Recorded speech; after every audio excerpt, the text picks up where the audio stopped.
Welcome to Storytime Digital Media. I'm Megan Fox, and today I'm interviewing Daniella Bova, who is an author who has written 2 dystopian novels and working on a 3rd.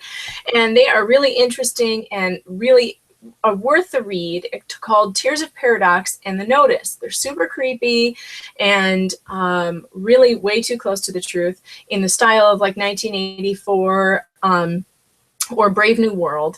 And basically what Daniella does is explore what the socialist utopian ends are. And it's very creepy. It's very reminiscent of what's happening all around us. And today Daniella's with me, and we're going to talk about those books and a lot of other things, whatever's in the news. And Daniella, I have to tell you before we get started, we tried to do this yesterday and we had technical difficulties with Google, and so we had cocktails yesterday, but today I actually needed something stronger. I'm drinking today, it's a coffee martini that I just made because I could also use a pickup.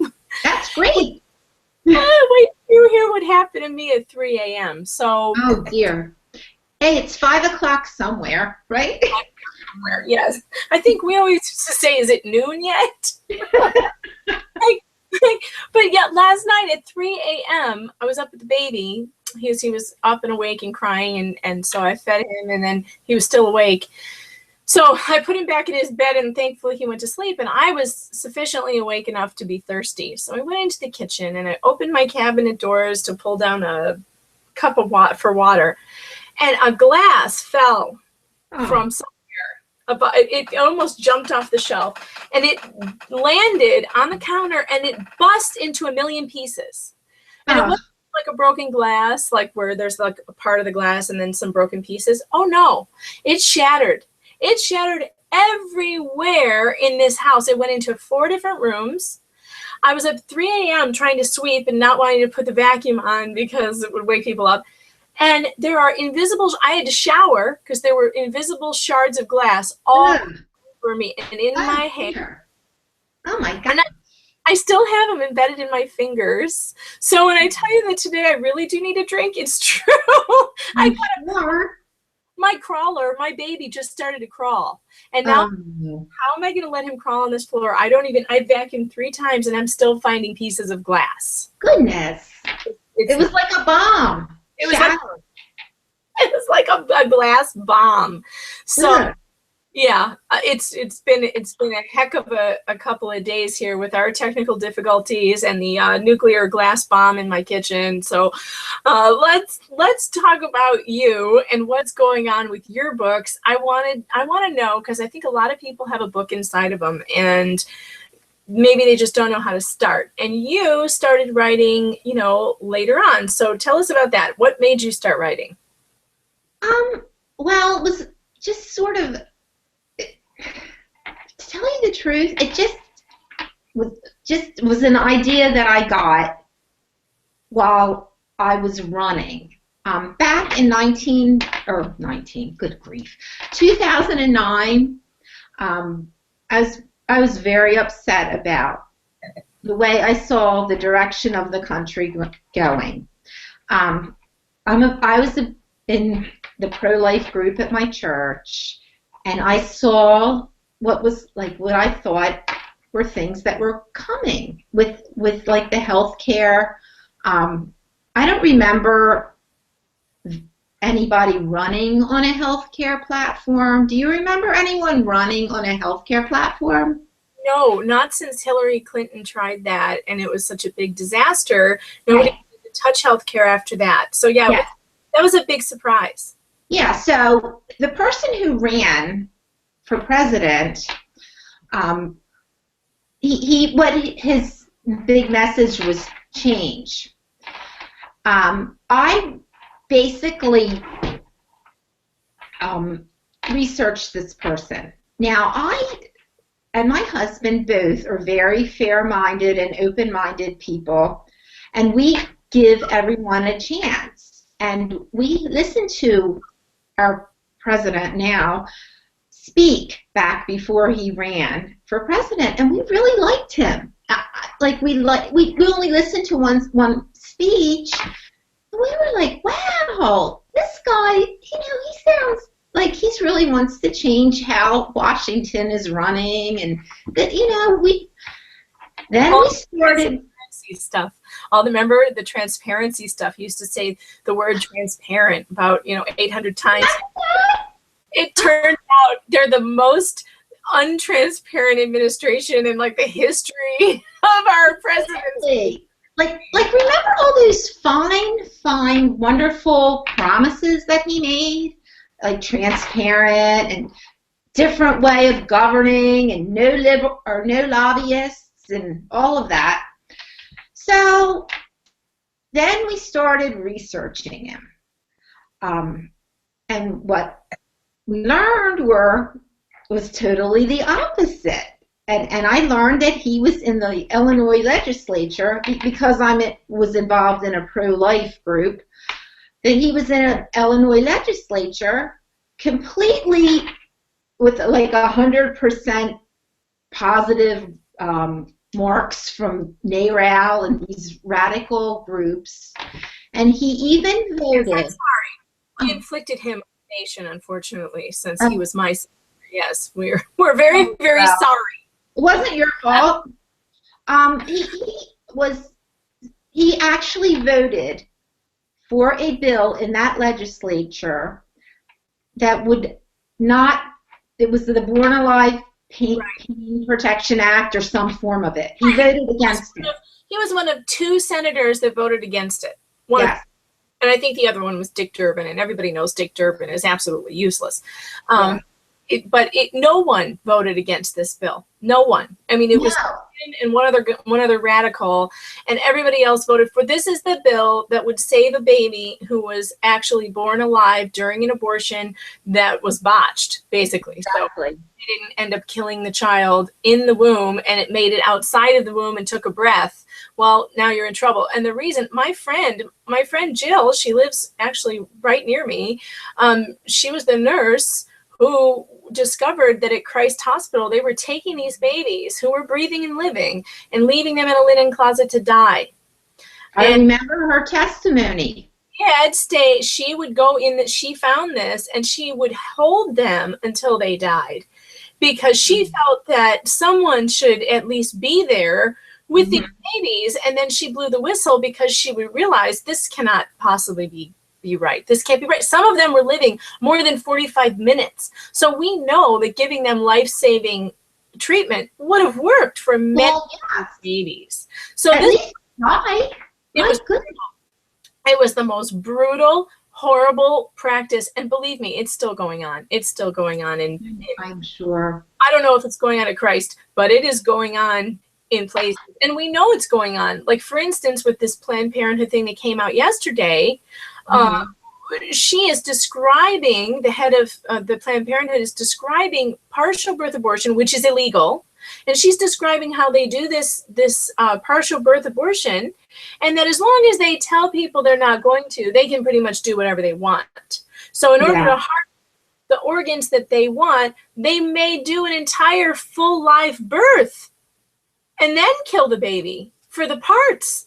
It's incredible what she admitted to, and it totally reminded me of your book, because you deal, in this series, you deal with the abortion issue quite, clearly, and where it's headed. We're already headed down a really scary road. We're already harvesting unborn baby parts for God knows what, using tissue, and oh God.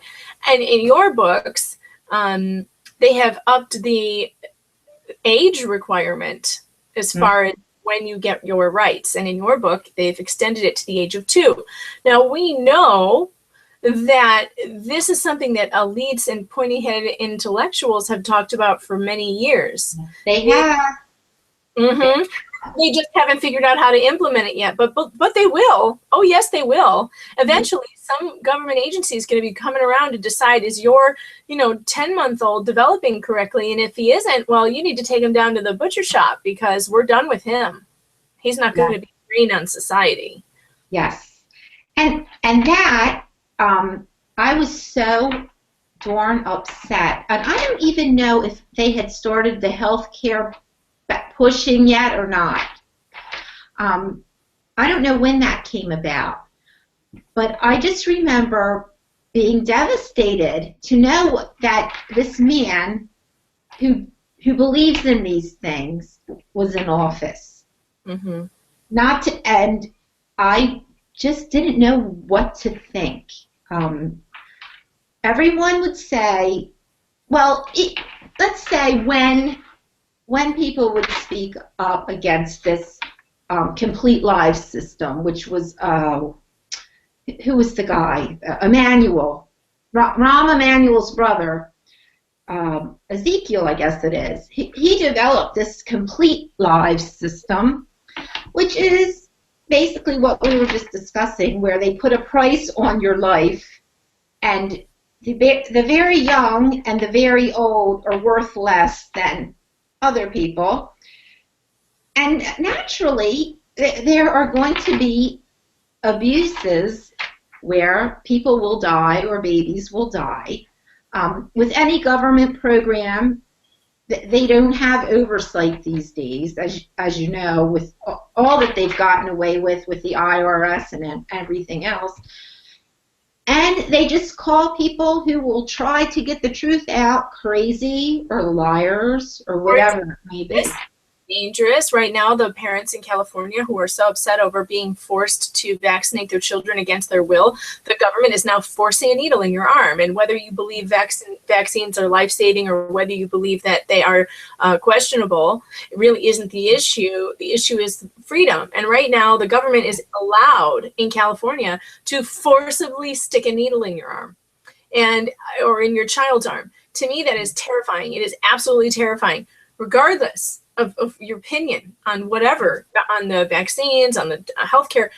That should not matter. The government should not have the kind of power that can force a needle in your arm. That is terrifying. And how there are throngs of people getting behind these mandatory pushes and saying, yay, rah, rah, government, it's making us all safer. Have they never heard of Benjamin Franklin? Have they never heard of any of the founding fathers who warned us specifically? Do not give up. Do not give up your freedom for security, for you will be neither free nor safe. You will not have either one of those things. Freedom is not negotiable, but it is for a very large majority, I think, of people in this culture, and that's scary. Do you think, as I was reading your books, my thoughts were, the people who allowed this to happen are people who do not understand, nor do they value freedom. They value freebies. Mm-hmm. Yeah, I think the ones that you speak of about the freebies, those people, I don't think, God help me, I don't know if they understand the Constitution. Maybe they're not as they don't have as much book learning, or some of them. I don't know. I don't look down on anybody. When you take a poll on the 4th of July out on the beach and ask grown adults, what do we celebrate on the 4th of July? And they can't answer the question. Right. So I think perfectly acceptable to say there is a lack of book learning here, because I'm not sure read the Constitution, and we're not talking about a specific group of people. We're talking about a large group of people who went to college but can't tell you who Hitler was. Yeah. Who can't tell you who Abraham Lincoln is. Who can't tell you who the current Vice President of the United States is. So there's a disconnect, and I think Rush Limbaugh calls them the low information voters. Mm-hmm. And that's, we're dealing with people who are addicted to reality TV. And sometimes I think, if reality TV stars were being systematically beheaded by ISIS, then this country would care. This country would care. Oh, but because it's Christians in a foreign land, nobody gives a crap. Because it's not Caitlyn Jenner. Yeah. So if it doesn't have to do with Caitlyn Jenner or Kim Kardashian's ass, this country doesn't care. Yeah. So either that, or maybe they are just so overwhelmed that they're apathetic because they don't think they can do anything. I know I was devastated the other day when that news broke about that woman who was talking about these babies like she's Dr. Mengele, basically. Well, she was stuffing her face with salad. Yes. That was favorite part. Just and shoving about, like, while you're talking about crushing above here, but below there, so we can keep the cavity. Oh my God. Now, who in their right mind doesn't connect that with Mengele or any of these doctors back during the Third Reich? Like, and people will say, if you bring up Hitler into a discussion, you lose automatically. Well, if the shoe fits, wear the freaking shoe if it fits. That's right. That's right. I mean, I'm sorry. Who else can you compare that to? No one. No one. It is as bad as Dr. Mengele. We are, and they're experimenting on live beings that feel pain. It's the same exact thing. This is why it makes me sick. Barack Obama also voted against a bill that would provide pain-killing medicine to the unborn child before an abortion. And do you know why? Do you know why he said no to that and why NARAL fights those laws? Because then they would have to admit that a fetus feels pain. Exactly. And if you had to admit that it feels pain, well, then maybe people would be like, well, why are we tearing them limb from limb with no pain medicine if they do feel pain? And if they do feel pain, well, then wait a minute. Do they have fully developed nervous systems? Wait a minute. I thought they were just blobs of tissue. Wait a minute. You know, this is why they fight these things. And so it's never about the health. It's never about women's health. It's strictly about killing babies and being able to do it. Because I swear, I think they're going down this road where they want to be able to kill you if they want to. Well, if I mean, that will come if we don't turn around. I mean, there's no other end in sight to this because they keep coming. My thing is, there are those people who just don't get it. The schools do not teach it, and the schools actively promote abortion, some of the schools. So, like, some of these young women, they think it's all about women's rights. And some of the older people our age who, for whatever reason, will not look at the truth, they're the ones who I honestly feel really upset at because they don't want to hear it. They don't care. They are going to vote for these leftists. They're going to vote, like in Pennsylvania. I'm like so embarrassed. We had the Gosnell case in Philadelphia. So bad. Yes, the press would not cover it. I was watching, and like I would watch newscasts and go on to, like, there was one guy who was covering it for, I don't even know what publication in Pennsylvania, but he was covering the story, and there would be photos of the press area in this courtroom empty. No, nobody wanted to be there. That should have been a national story. Nobody came. Nobody came from any of the channels. It didn't get any press. They do the same thing to the March for Life every year. They pretend we're not there. It's God knows how many people. And so that happened in Pennsylvania. Now, Pennsylvanians went to the polls and they voted in Tom Wolf. Tom Wolf is as radical as you can get with pro-abortion. He's as bad as Wendy Davis. Now, the abortion Barbie. The Texans kicked her butt to the curb. And here we are in Pennsylvania, the state of Gosnell, electing this man. He would be one of those people who would, like, shield the women as they're going into the abortion clinics so no one could talk to them. So they could get them in so they could have their abortions. And nobody could ever try to tell them that, oh, there's a better way. And that's another thing. That woman who was eating her lunch said that they used ultrasounds to make sure that they show the body parts. They won't show the mother the body parts. And we had right down the road from me, I don't know how many, I don't know when it was, I was so upset that one of our reps in the State House wanted to have a bill that just would require women to have these ultrasounds. Right. If you are going for an operation, you usually get these tests, don't you? That NARAL and NOW and all them, they say that that's invasive. Okay, I have gone through so many ultrasounds. I've gone through 2 to 3 per pregnancy, so that makes it like 9 or so ultrasounds that I've had. And oh, the dog is peeking in. Come on. And here, this is Moose. Hi. What's his name? Moose. Moose. Hi, Moose. I mean, I've had like 9 of these, and they're not invasive at all. A little warm jelly on the belly and a little thing that goes across. There's nothing invasive about this. No, that's crazy. All for them to be able to hide from women that there is a live human being. Mm-hmm. Now, if this woman 2 days ago, whenever this came out, is saying she uses an ultrasound to find where the organs are, what sense does that make? Does that make any sense whatsoever?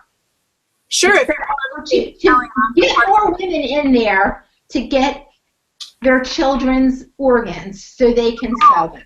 That woman said that woman so nonchalantly said she was discussing how she aborted the 8 babies, the eight patients she had that day. Yes. Before lunch, she killed 8 children before lunch, and she was telling them that she had harvested their parts.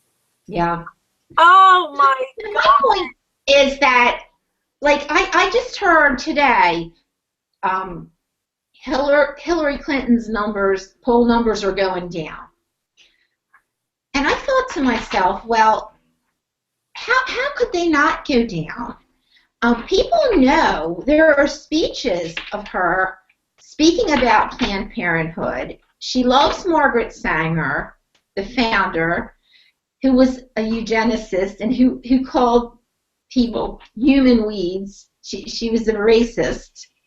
Hillary Clinton loves her. Unwanted populations, as Yeah. she called them. Human weeds, unwanted, yeah. Which, of course, was referring to blacks and to Poles, and there were some other races she didn't like very much that she was wanting to advertise her Planned Parenthood abortions in their communities specifically. Unbelievable. So Clinton is this. Let's ask, how many black babies has the Confederate flag killed versus Planned Parenthood in the last year? And everybody's so upset about the Confederate flag, a thing that is just a thing that has no power at all. But where's the black community in an outrage that Planned Parenthood has killed like I don't know, twice as many black babies as any other race? The Planned Parenthood is systematically exterminating the black race using abortion. Why aren't they upset about that? And the women's rights issues, well, the majority of babies aborted are aborted because they're girls. So where are your women in the defense of the defenseless girls in the womb? It is a tragedy, because right there, it's not about women's rights. Abortion is a sacrament to the religion of the left. That's just, it's like when you take communion, they get abortions. Exactly. That is and they are trying to take our young people down a road where, and this is my theory, if you can hook young people on drugs, sex, the inevitable end of that is forcing abortions on them, because you're going to tell them that a baby will ruin their life and your only choice is an abortion. But once you've gotten someone to get an abortion, you've got a voter for life, because they will vote to soothe their conscience. So they vote for the Democrats who tell them it's okay what you did. It's okay that you did that. It's all right that you ended that life because it was necessary and it was good for you. And also they will vote. And okay, and this goes back to your book. In the book, one of the characters has a nephew. The main character, Jason, has a nephew, and Junior is his name, and he turns on his parents. The government basically it has this, what Barack Obama talked about creating, which is a new army, an army of civilians, a civilian army that is better prepared and better equipped than our regular army. And so in your book, this army exists of young people who are being, they're being taken into this group by promises of freedom from your parents, emancipation, all the drugs you can have, all the girls you can have, all the whatever you want you can have. And your parents are old folks, and they're not, they're not hip and cool like us. You can still live off of them, but they can't control you. And I see that happening. I see it happening all over the place. A 14-year-old in Illinois cannot get an aspirin at school without a parent's permission, but she can get an abortion. She can get an abortion. It's incredible without parental consent. I know. Isn't it awful? I know. This is the book that we're talking about now. Put that up. Yes, let's see that. Just so people can see it. And like you said, and it starts out very, the boy gets taken in. It starts out very subtly that his mother gets laid off from her job, and this boy is growing into be a little selfish already. And these people, he knows he's going to have to drop out of his private Catholic school that is like a family tradition, and he doesn't want to leave. So these people come in and tell him, we'll pay for your last year of tuition if you work for us for a year, and then you can go on to college. So that's how they sucked him in. Now, I'm sure there are other ways that people could be sucked into something, but it's just mind-boggling that these schools allow this pro-abortion stuff into the schools, and the kids think it's normal. Let's talk about that for a minute, because there was a book issue by you by Jodi Picoult, 19 Minutes, which was an assigned reading at a high school near you, and there was a big brouhaha. Yes. And I want you to tell us what's in that book. It would be great if you had an excerpt to read. I know some of them are so crazy. People, you have it. Oh, good. I have the book. Excellent. I wanted to read this book because I wanted to. I've never read any of Jodi Picoult's stuff. Don't even know her. To me, it looks like a beach read. Mm-hmm. This school is treating this book like it's literature, like it's John Steinbeck or whatever, just it's in the librarian apparently is infatuated with this book. And she told a group, well, my friend was trying to get this school to listen to her on other things too about Common Core, and they will not budge. The school is run by, I don't know what they don't want any parental input. They just, the parents, they're there to pay the taxes and fund the school, send their children there, and let the school do whatever they want. So whatever. So you fight back a little, and you just get completely trashed by these people. So after my friend tried to get the school board to put this book, which, does that look like a piece of literature to you? Nope. What does it look like? Does it look like a literature book? It does look like you would pick up for your summer reading. Yeah, it looks like a beach read, your average beach read. Nothing great, the writing isn't anything great, she's a very popular author. I know why, because see all these marks? That's how many different things I found in there that were contrary to traditional families. Mm-hmm. Now, my friend, God bless her, she tried. She was going to have a school board meeting, and she had this hearing that nobody was allowed in the hearing but my friend and her husband. It was a secret Oh, hearing. that's so typical. They love their secret meetings. They just Little love secret them so they No, can no, do no. their dirty work without anyone noticing. Yes, I'm very familiar with secret Oh, meetings. yeah. So my other friend who does have 2 kids in that school, she went to give moral support at this hearing. And oh my, you can't come in.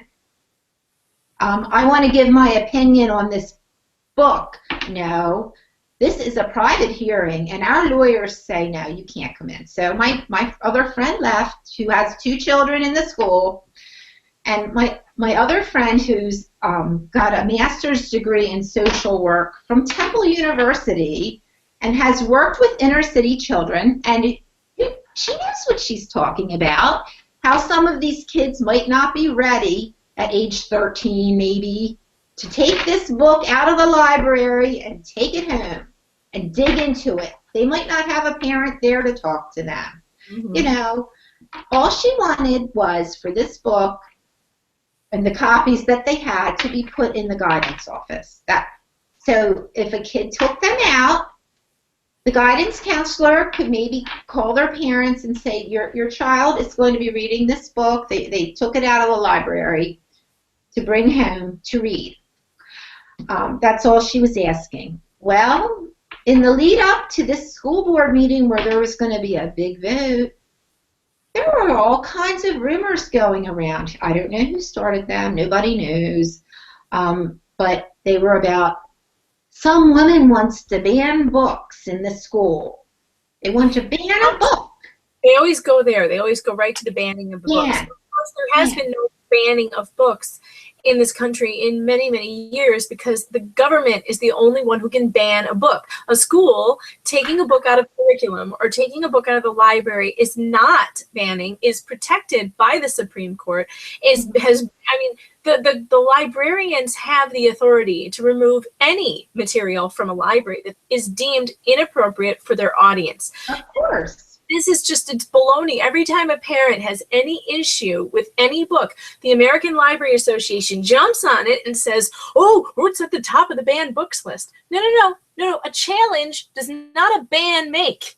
A challenge is just that. It's a challenge. It doesn't make it unavailable on Amazon. It doesn't make it unavailable at Barnes & Noble or at the library, your public library. The public library. A school library is much different than a public library. I've been accused of being a book banner just because I want to tell parents what are in books that are being marketed to teenagers.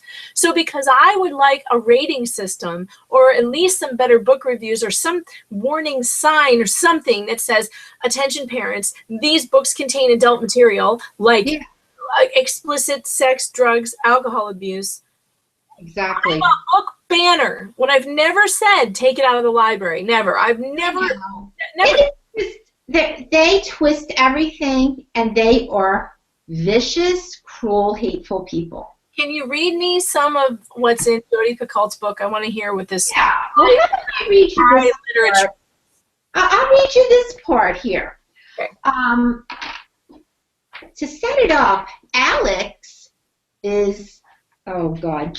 Alex is Josie's mother, and Alex is a judge, and Alex is presiding at a trial of the school shooter who shot up her kid's school. Okay. Because that's not a conflict of interest or anything. No, that's normal. That's okay. She's equipped to hear sit at the bench and hear this trial. This is a good lesson on civics for kids. Okay, a judge whose kid almost got killed by a shooter is going to sit on the bench. Okay, good. So, and Josie has a boyfriend who is an abusive boyfriend, and Josie missed her period. So, and she thinks she's pregnant. So the first thing she does is she has an estranged father, and she thinks about going to him. They never have intact families. No, it's just the mom and Josie, and a couple men here and there or whatever. And another thing is the shooter's mother, the boy who ends up as the shooter, he was bullied, right? So he shoots up the school, and his mother is a midwife, okay? A midwife. But she's also pro-choice. And she talks about how all the children that she's delivered come back and talk to her. But yet, she's still pro-choice. Like, hello?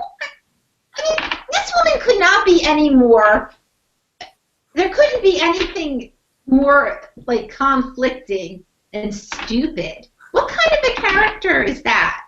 For, like, an adult character in a book. Unfortunately, it's actually accurate. There are these people. I read something somewhere. It was some research I was doing about the worst quotes about abortion, and one of them was from a midwife. Was from someone who was a who brought babies into the world for a living. Actually, was quoted as saying something really awful about abortion being, a woman's right, and blah, blah, blah. And you do have to wonder, I mean, what kind of blindness does it take, willful blindness, for so connected to infant growth and infant development to think that way? It does take a willful ignorance. It is a willful ignorance. It's not excusable ignorance. It isn't the mother who has been told it's just a blob of cells, it's fine. Well, like Ben Franklin said, we are all born ignorant, but you must work hard to remain. Right. In this excuse me? So the stupid people are writing the books for our kids, and the stupid librarian is pushing it and going into the classrooms and reading excerpts to the classes. But I don't know. I hope this wasn't one of her favorite, one of her favorite excerpts to read. I don't know. It says here, Josie got out of bed and booted up her computer. She Googled abortifacient, the word she looked up yesterday, the one that meant something that terminates a pregnancy. Josie had been thinking about this. It wasn't that she didn't want a baby. It wasn't even that she didn't want Matt's baby. All she knew for certain was that she didn't want to have to make that decision yet. If she told her mother, her mom would curse and scream and then find a way to take her to Planned Parenthood or the doctor's office. To be honest, it wasn't even the cursing and screaming that worried Josie. It was realizing that had her own mother done this 17 years ago, Josie wouldn't even be alive to be having this problem. So maybe that's like a good sentence in all of this, because, okay, they are at least admitting that it's a child, but whatever, So it goes on. Josie had toyed with contacting her father again, which would have taken an enormous helping of humility. He hadn't wanted Josie born, so theoretically he'd probably go out of his way to help her have an abortion. But there was something about going to a doctor or a clinic or even to a parent that she couldn't quite swallow. It seemed so deliberate. So before she reached that point, Josie had chosen to do a bit of research. She couldn't risk being caught on a computer at school looking at these things, so she decided to play hooky.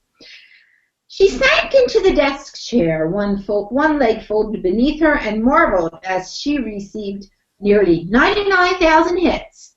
Some she already knew, the old wives' tales about sticking a knitting needle up inside her, or drinking laxatives or castor oil. Some she'd never imagined, douching with potassium, swallowing ginger root, eating unripe pineapple. Why is this in there? Yeah. God. And there were the herbs. There were the herbs, oil infusions of calamus, mugwort, sage, and wintergreen. Oh, yeah, this is a great idea to stick in a book that you're going to give to teenagers. Let's give them all kinds of dangerous ideas to try. I know. Cocktails made out of black cohosh and pennyroyal. Oh, whatever. Okay, so here we are. Oh, drink the teas day and night so you don't ruin the progress you made during the day. Catch the blood and add water to dilute it. And look at the clots and tissue to make sure the placenta has passed. Use one half to one Okay, teaspoon. so let me get this straight. The pro-abortion people want abortion to be legal because they want it to be safe and rare, so they say. And they say the reason we have to have legal abortion is because we don't want people doing exactly what this book is describing that this girl do. And I'm shocked by this, as if she says her mother would take her to Planned Parenthood. So what's the problem? Her mother would go get her an abortion. So what does it matter? Why would you have to try this at home? What on earth are they doing? You know what this is? You know what this is? This is just more propaganda about why abortion is so necessary and why abortion education is so necessary, because we would not want people doing these things in their homes. But of course, no one would if they wouldn't tell them step by step how to do it. Come on. I know. Like, does this belong in a 13-year-old, 14-year-old's hands? Boy or girl? I don't think so, but I think that parents have the right to make that decision. That's what I think. I think. Yeah, that's right. That's all we wanted. If a parent thinks that their 13-year-old should read that book and that it is edifying to their soul or whatever it is that that parent thinks, that that's their business. And I'm perfectly okay with that. I am not perfectly okay with some school librarian pushing it on everybody's kids because she thinks it's appropriate. That is not appropriate. No. And every book that is taught in a school ought to pass some standard of a checklist. Like, you know, if there's anything that's very controversial in this book, like things that are very controversial in society, abortion, homosexual agenda, any of these things that are controversial that people disagree on, there should be a little checklist. And if there is a controversial book that a teacher wants to teach, send home a note. Let a parent say, okay, we'll do, okay. When this book is on summer reading lists, the parents know it. I mean, I just, in my review, I said, parents, read this book before you let your kids read it. And if your kid is like reading this book, talk to them about it. Yeah. Your child could like have a boyfriend that reads that about the knitting needles and said, well, we don't have money for an abortion. Right. We're doing the knitting needles. Oh my God. Now why a school run by people who have doctorates and master's degrees and whatever the hell else pointy-headed crap they have would push this on everyone's kid? I don't understand it. Well, I do. It's about creating voters. It's about creating lifelong voters. Well, they had girls standing up in this school board meeting with these buttons on, girls from the high school, and their parents were all there, and they were saying, don't ban this book. And you know, it was right before Veterans Day that this meeting happened. And the one member of the school board who was a veteran, he had to bring up Hitler. You know, I'm a veteran, and the bell of freedom rings for everyone. We don't censor books. You know, it was so devastating. It was like the worst thing. Well, I can tell you right now where they came from and where they got their buttons. The American Library Association does this constantly, and they use children against their parents. In your case, it sounds like some of those parents were in on it also, and all I have to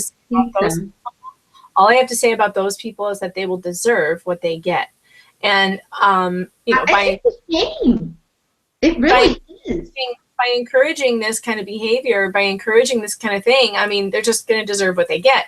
But the American Library Association is constantly hiring people, busing people into these types of events. They did it to me in Orland Park, where I had many people from the Orland Park area show up at a meeting to voice their disappointment and their upset that the library is allowing child pornography and pornography to be viewed on their computers without anyone calling the police or doing anything about it. Mm-hmm. And what the American Library Association did was bus in people from God knows where, all wearing matching pins, just like you described. These pins were, I think they were purple. Were they purple pins? I think they were. I can't remember. They were the pins or stickers. We read banned books. It said freedom to read on it. These were, we read banned books. Maybe they were a different. But I'm telling you, they're from the ALA. They're from the American Library Association. These people are dangerous. They are a far left organization. They are completely political on the left. They have absolutely, they're not even hiding what their agenda is, and that is to remove parents from children from consent. Okay, so they do not believe, and it's in their Bill of Rights. Their Bill of Rights says that a child has the same rights as an adult to read whatever they want. That's what this librarian said in this meeting, because my friend told me, like, and they'll shocked, including pornography. And what they will say is, who's to say what's pornography? Yeah, they said nothing ever should be disallowed from any. Okay, all right, if that's the way you feel, fine. Don't even try to say that it's the same as banning. To put an age restriction. But what would happen if someone decided in an English class they were going to teach a book that Rush Limbaugh wrote? Would that fly? Well, I'm sure there would be another big meeting with the parents screaming and shouting and holding their signs and saying no.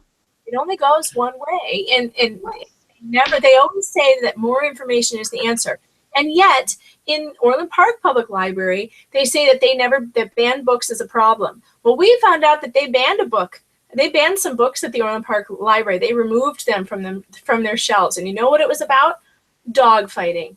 So the Orland Park Library decided that dog fighting was inappropriate for its patrons.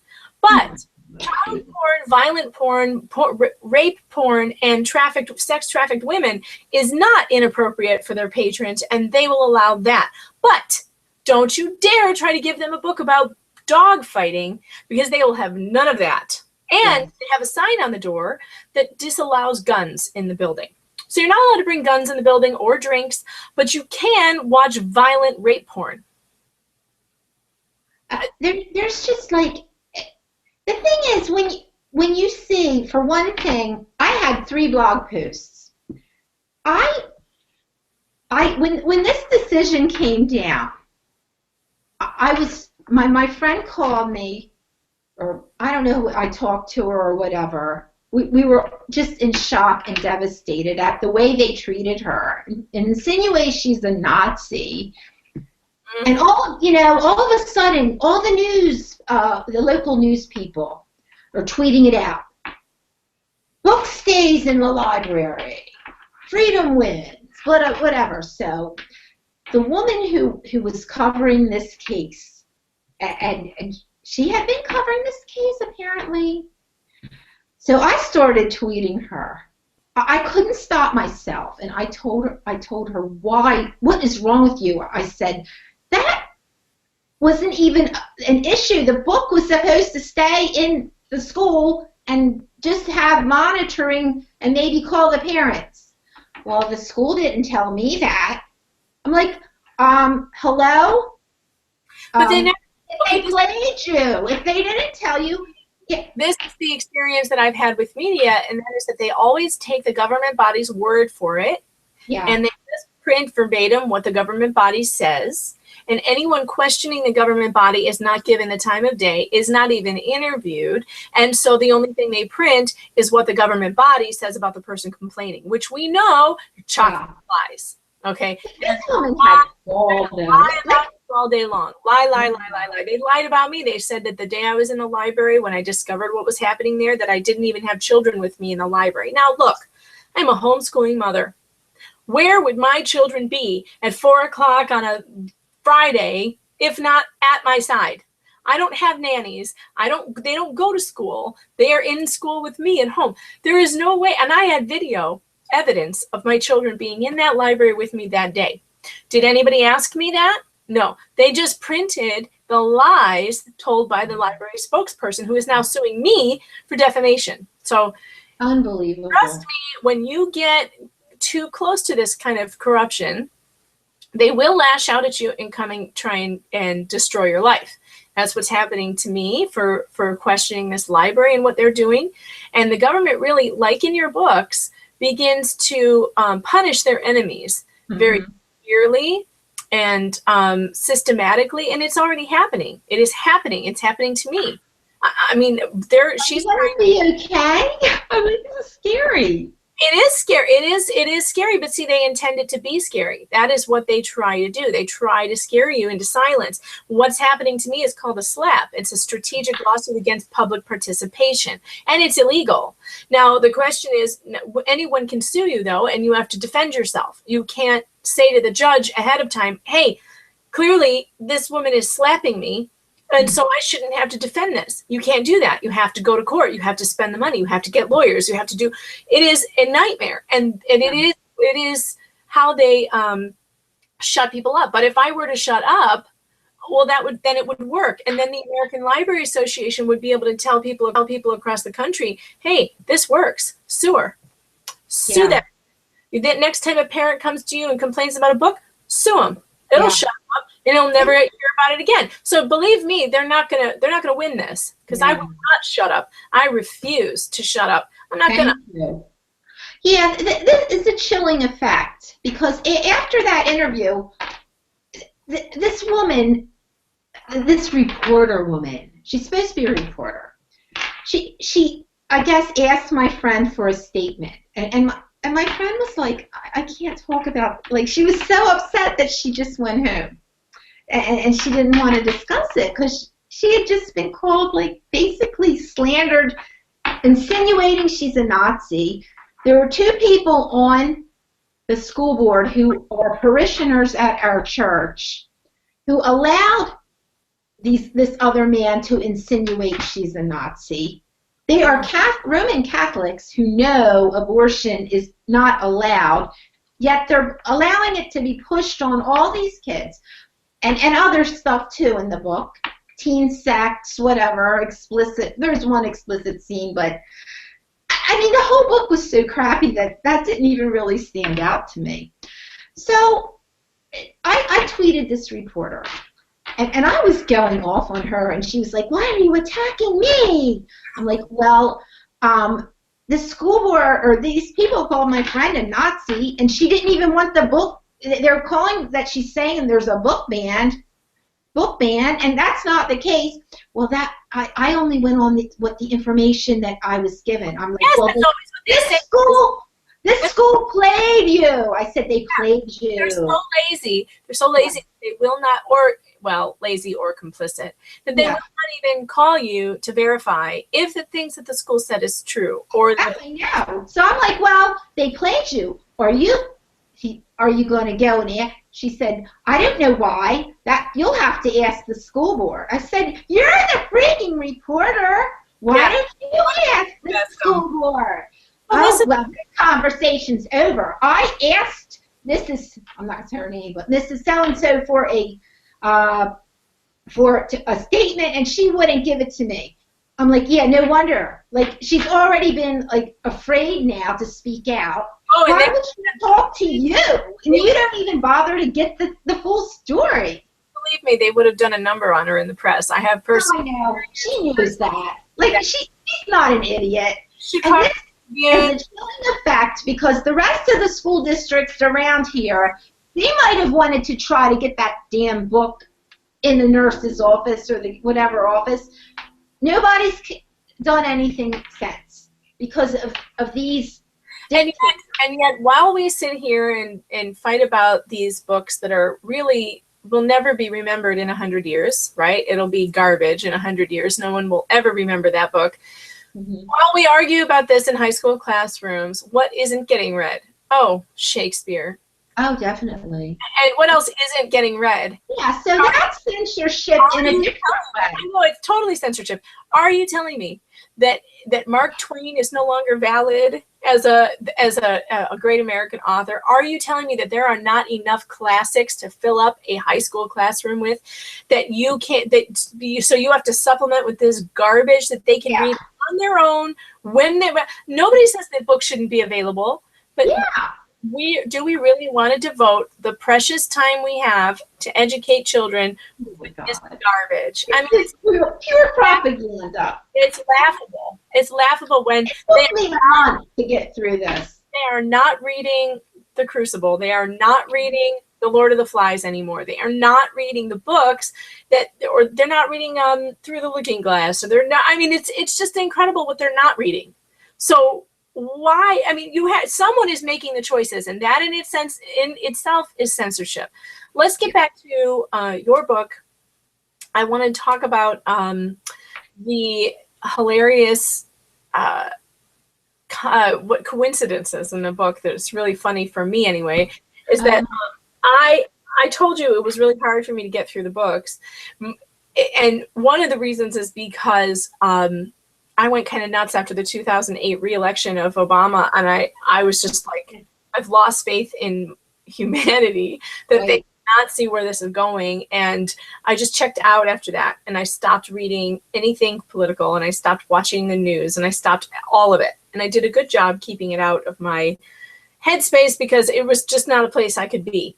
And so when I started reading your books, it just brought all that feeling back to me, like, oh my God, this is what I feared. This is what I feared. This was my main fear. And now we see a lot of it coming true. But to make matters worse, your main character's name is the same name as my husband.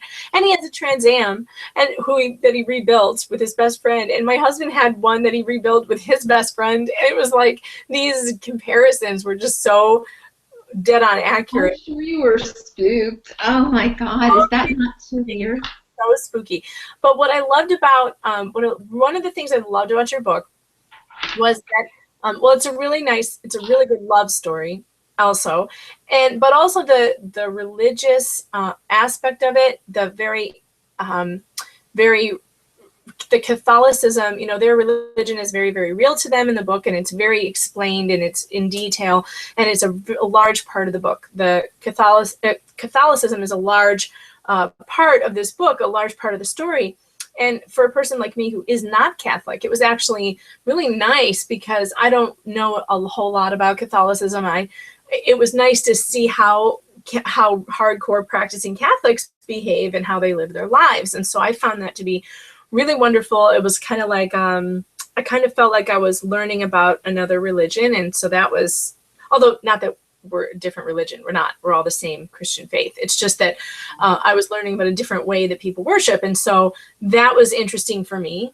I also liked the fact that it was such a large part of your characters' lives, because I think that especially for young people, there is not a lot of example of people who are truly living their faith. And it is happening around us all over the place, but now we have to be so in the closet with it. We have to be so quiet about it because you're going to face persecution for being an open Christian now. And I liked that part of the book. The relationship between the two characters, the married couple, what made me laugh several times because there's a whole lot of communicating without speaking. Yeah. And I put this in the romance part of the book because I tried this on my husband, and all I got from him was, "Why are you staring at me?" Okay, so you suspended your disbelief enough to try that on your husband? Yes, okay. Of course. Okay, I did a good job then with that. Of course. I figured, well, if they can do it, why can't I? Oh my God. I know. Like, quit staring at me. Why are you staring at me? Did you ever tell him? Does he know that, like, the same name and everything? Yes. Oh, yeah. I told him, I'm like, this is the creepiest, weirdest thing. This person is like you. It's so strange. Your name and your car and the whole deal. Oh, God.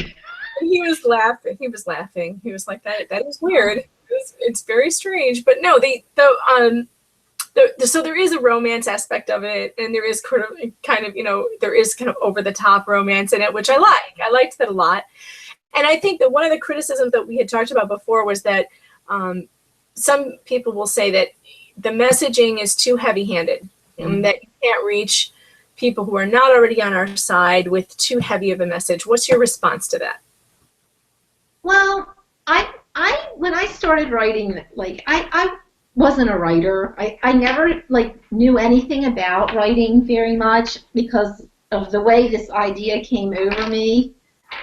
I got this idea about a girl. While I was going through all of this soul. I was just in a bad place, worrying, and always I was out running, and I would always like pray and like ask God, what are we going to do? It was like a dark cloud hovering over us. And I was running by this cornfield. I always would think of the word back alley births, because it seemed to me that the back alley, you know, how they're always used to call, oh, we can't have the back alley. We can't have that anymore. We have to have abortion safe, legal, and rare. And here it is, this huge business. Like, for money, no one will believe you. They call you crazy. They don't want to hear it. And even in the church, they don't want to be bothered. These are the same people who who want their kids to read this book and push it on everybody else. So they don't want to be bothered. Like, they don't want to hear it. And you get the idea that maybe you are crazy, even though you see the truth. So I got this thought in my head about back alley births, that someday we are going to be forced, for women who want to actually have children, to go into hiding and do it in a back alley, because it's all flipping. Mm-hmm. So when I was running, like, all of a sudden, I just got this idea, and I looked over at the cornfield, and I just thought about, like, a woman hiding in the corn. And that's where it came from, and it went on from there. And I just went home, and I, like, started writing, like, well, what could I do with this? Like, am I really supposed to do this? How should I do this?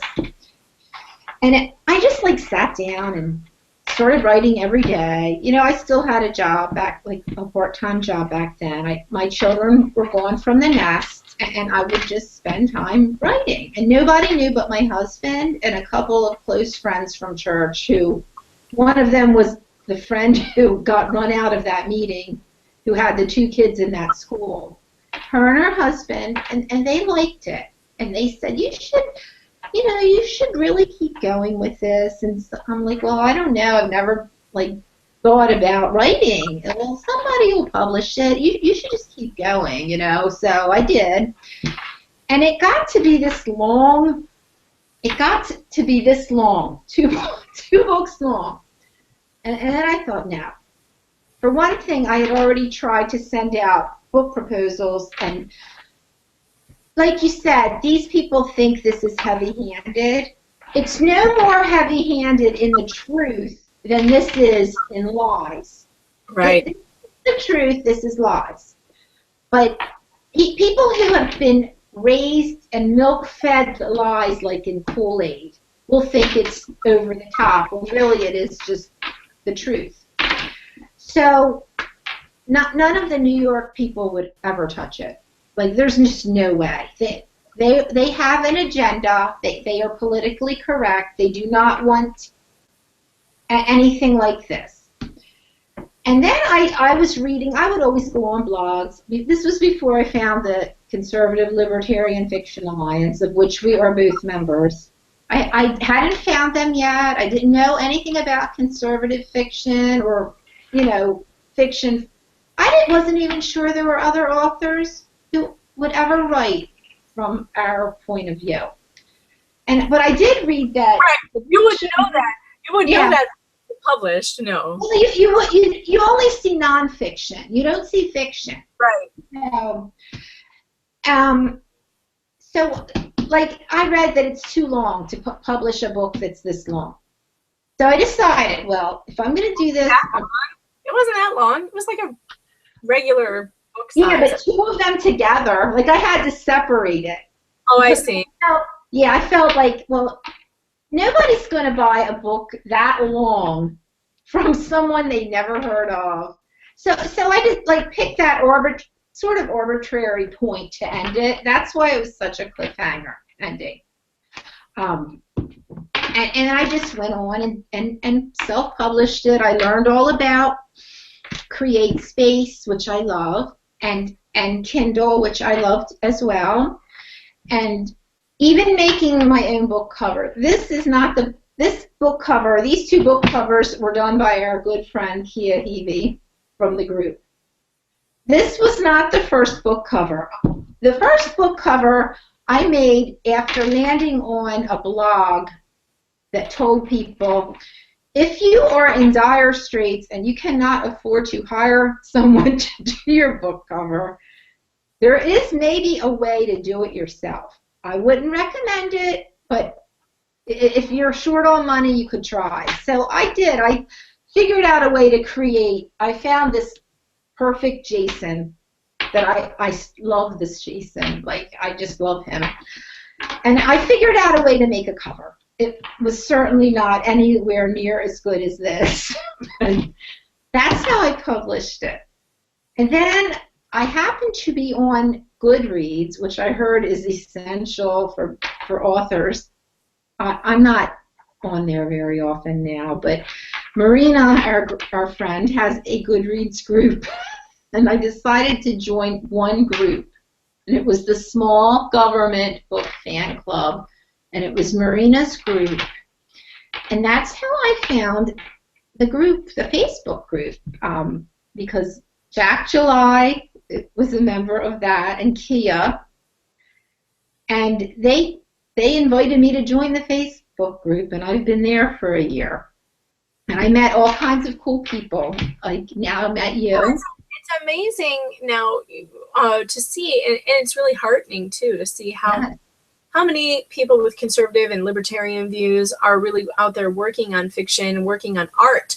One of my biggest criticisms of the conservatives today is that doesn't seem like many people are interested in the arts, and so we just let Hollywood have it. We let the entertainment industry just run wild with their crazy leftism, and there's nobody to answer back with any other type of story. And Ayn Rand saw this as a major problem. She knew that whoever runs Hollywood has the soul of America. Like that's just the way it is. And so she worked really hard to try and change those storylines and to not always write the businessman as being the villain, and it's incredible when you start to look at it how many stereotypes really are just accepted in Hollywood as a fact. And also as if they're truth. Right. But things I think are slowly flipping. I met Daria Di Giovanni as well in the group. She has a new publishing company that she is helping authors like who want to have a story to tell. Like they're helping the authors do this. So like I've met so many nice people just because I decided to click the button and join that Goodreads group on Goodreads. And I finally had the courage to comment on one of the posts. And Marshall Jackson reached out and said, "Oh, tell us about your book," and then it just went on from there. And I met all these really great people that I love and that I hope feel the same about me. But I really love everyone in the group.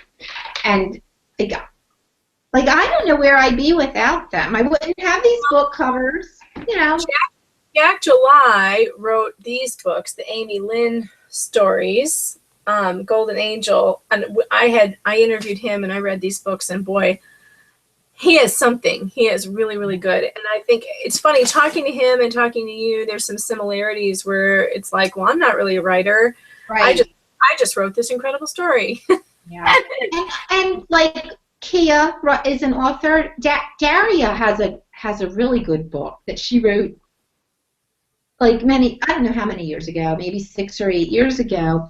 And you would probably love it because it's not scary. It's just like a coming of age. You would probably really like her book.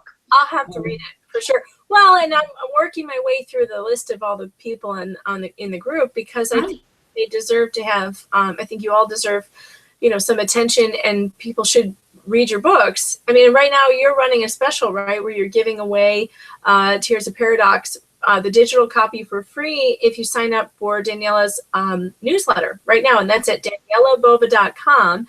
And if you sign up her newsletter, she will give you a free copy of Tears of Paradox. And so that's super worth it. You got to go over to her website and sign up for that newsletter. Yeah. And get that right away. What is there? What else can people find on your site? Lots of things. I have a lot. Well, right on the front page of my site, I have like a little button that says click here to subscribe.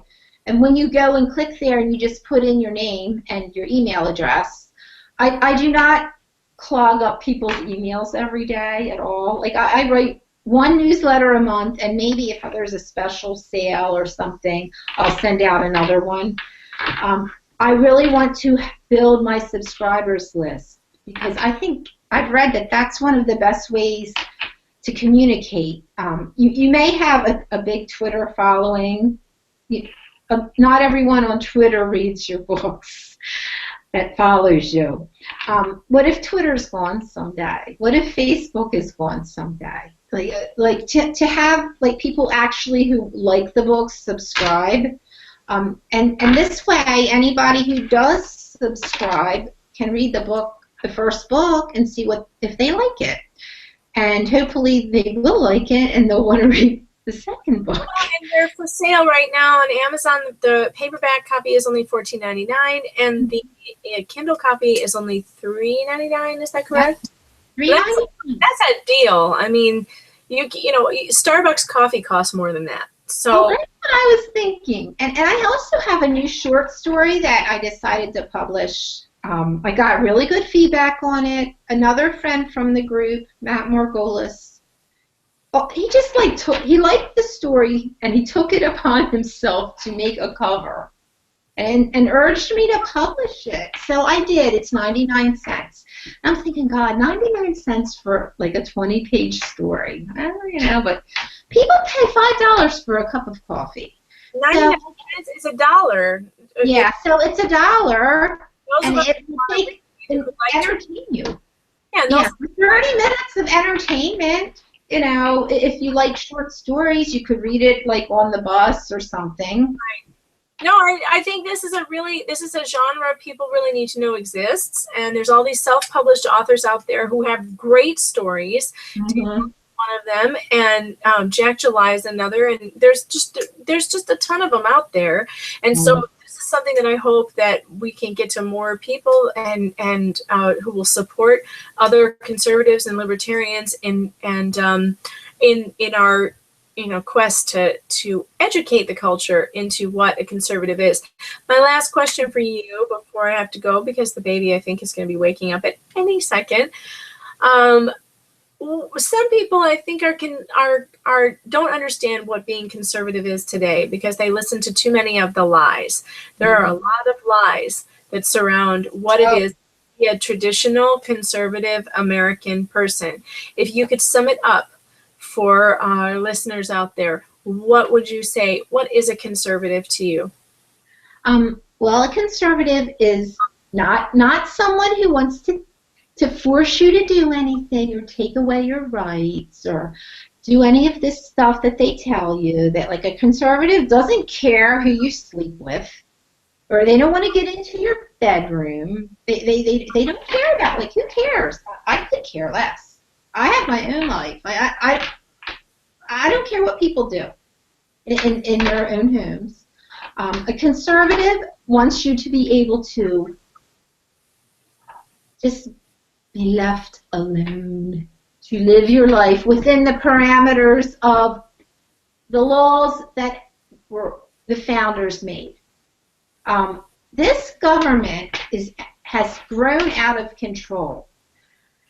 We don't need all of these agencies. Like say the teachers.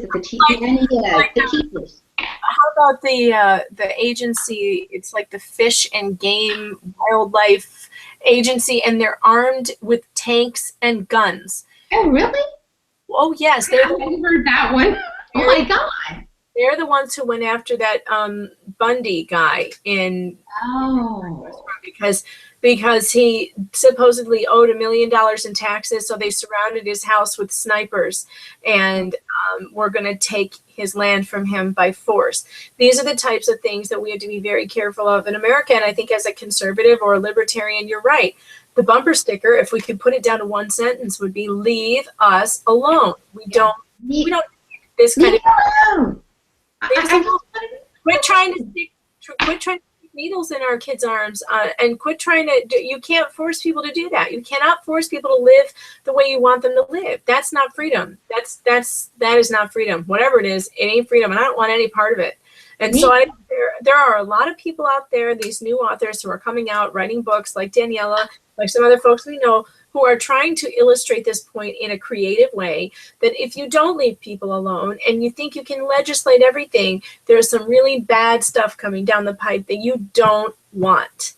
You will not want it. You might think you want it now, but you are not going to want it when some government bureaucrat is making a decision on whether or not your 12-month-old is fit to live. And that's what we're or even whether your mom or your dad is going to get like needed care. Right. How are you thinking about Obamacare when they're deciding it's not worth it to give your dad his life-saving treatment because he's just too old? And that is going to happen because the benefits are not going to be available for everyone. It just is not. Look. Hello?